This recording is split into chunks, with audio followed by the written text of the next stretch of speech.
Charge ফ্ৰেমটো 3 জানুৱাৰীতহে charge hearing আছে।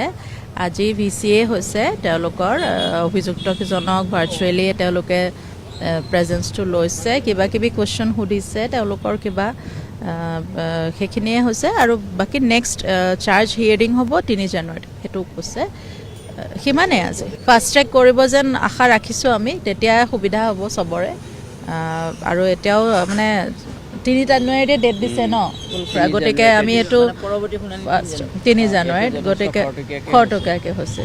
এতিয়া যেতিয়া আমি চিলমোহৰ মৰা চাৰ্জশ্বিটখন পাম, আমি তেতিয়াহে চাৰ্জশ্বিটখন পঢ়িবলৈ পাম। এতিয়া তাত কি আছে কি নাই সেইটো আমি পঢ়িব লাগিব আৰু এক্সপাৰ্টেহে ক'ব সেইটো তাত কি লোপহল আছে নাই। আমিতো সাধাৰণ মানুহ, আমি ইমান একো নাজানো। আমি তাৰ পৰা খালি জানিম যে কাৰ কি ষ্টেটমেণ্ট, কাৰ কি এগেইনষ্টৰ কি চাৰ্জ, কি এই বস্তুখিনিহে আমি বস্তুখিনি গম পাম।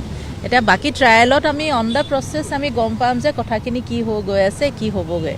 আৰু আমি সদায় কৈ আছোঁ যে এবাৰ আস্থা ৰাখিলোঁ মানে আমি ৰাখিলোঁ।